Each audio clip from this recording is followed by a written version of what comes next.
The problem on the plains, and by plains I'm referring to Auburn. But anyways, I thought this entire situation and mess with Bryan Harsin and Auburn was going to die down over time, and it hasn't happened. If anything, it's just like a fire that continues to get cardboard boxes thrown onto it. Not even going to do an intro, just going to jump straight into it. A source very close to Auburn has said that the firing of head coach Bryan Harsin appears to be quote-unquote imminent. The person who has stated this is Philip Marshall, and he is a communist writer for Auburn, and he's very close to the program. We all know what's been going on the past couple of days. There's been rumors that he's having an affair, and even if he is, it doesn't matter. That's his personal life and business. That's not what we're going to talk about, and that has nothing to do with what's going on today. Today, there's been more information leaked out, and it appears that the problem with Auburn might not be Bryan Harsin after all. A good comparison, at least for me, is Texas. I don't think Texas has a head coaching problem.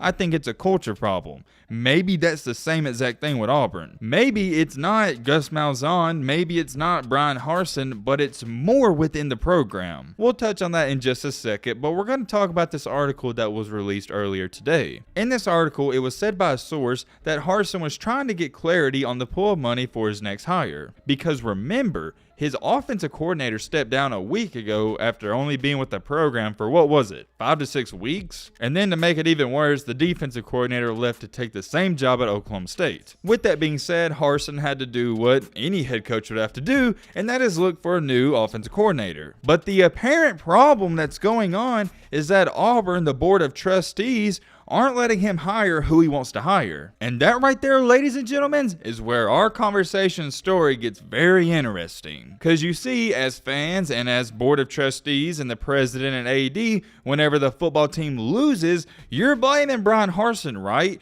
Well, if you're not letting him hire who he wants, how can you blame him? You guys know I am not a Bryan Harsin fan by any means. I don't think he's a terrible guy. I just don't think he's that great of a coach. But even I think this is messed up and wrong. That'd be the equivalent to me saying, oh yeah, you can be the head coach of a high school football team, but I get to pick your assistants and your staff. Well, in that case and scenario, you're not really the head coach. Continuing on in this article, I'm also reading it off word for word. It said, the report states that Harsin grew frustrated with the lack of transparency from the leadership at Auburn. When he was unable to get answers on salary, he wanted to speak with the Auburn Board of Trustees, but outgoing school president Jay did not, let me repeat, did not think that was in the best interest of the coach. I'm reading this off word for word because I want you to know I'm not making this up. This is coming from ESPN. We can't let that slide. Bryan Harsin wanted to meet with the board of trustees and talk about where the football team's going and what direction, and they didn't even think that was a good idea. Oh man, I also gotta throw this in there because it's a key piece of information.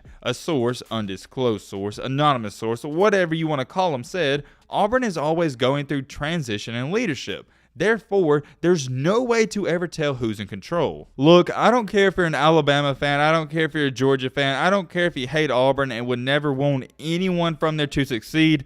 If you think Auburn, the Board of Trustees, is in the right in this situation, you're out of your mind. How do you expect Bryan Harsin to change a program when you're not even letting him pick who he wants on his staff and team? Or not even that. Throw all of that information out the window.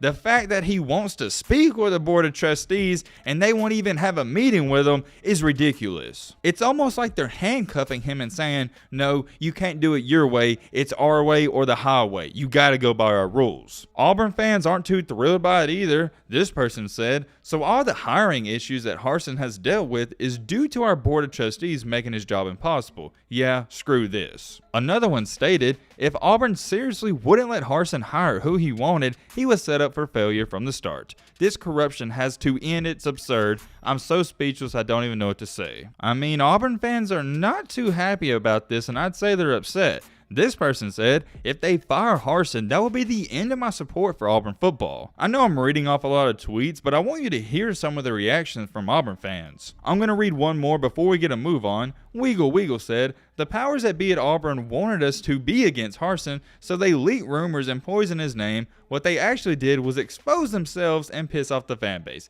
Hashtag stand with Harsin. We got one more thing I want to touch on, but before we go any farther, I gotta state this.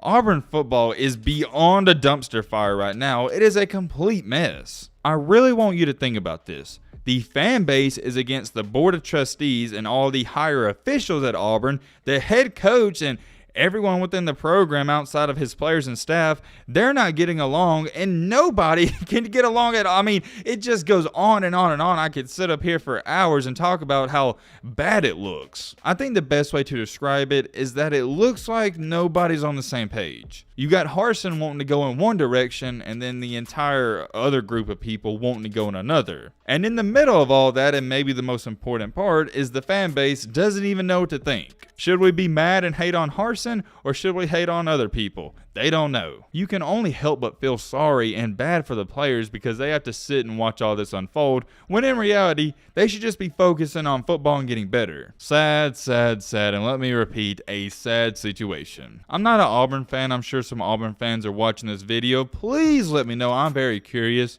Are you not embarrassed by all of this going on? I realize the basketball team maybe can take away from some of your pain, but we all know Auburn, they're a football school. Basketball will always come after. The last thing I want to bring up and talk about is that a former Auburn player has came out and said a statement about Bryan Harsin that I find rather interesting. Why is this important? Because only a few days ago, another former Auburn player said Bryan Harsin is a terrible person and he talked to him like they were dogs. What this player just said, it is long, but I am telling you, it is worth the read, worth the listen. Just hear me out. It is good and it tells you a lot. Here's what he put on Twitter. Coach Harsin gave us nothing short of a work hard work. He brought a competitive edge to everything we did, and you need that in this level of ball. What head coach runs with his players while they're conditioning? Harsin did. I didn't receive the time on the field I would have liked, but that did not take away from him being a dang good coach. He trained us to be war ready. The record we got didn't come from his coaching. It came from the cancers on the team that spread and are still spreading. This is what we dealt with this season. The only word to describe what Coach Harsin is doing is chemo. Those cancers will be gone. Wow, that is a very mature statement, and I understand it 100%, and he's right. Have you guys ever heard the phrase, before it gets better, it has to get worse?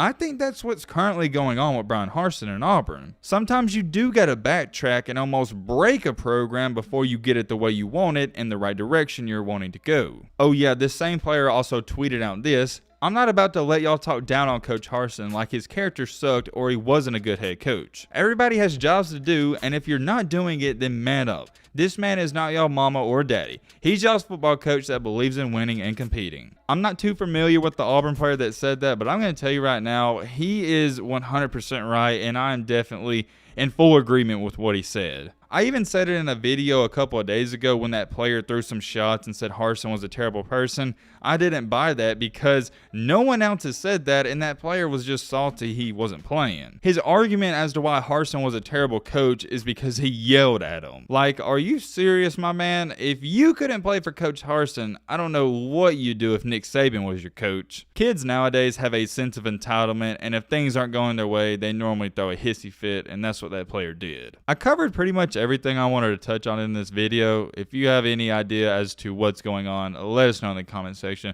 But with all that being said, it's going to wrap up this video. Hope you enjoyed. You already know the outro. I'm out, y'all. Peace.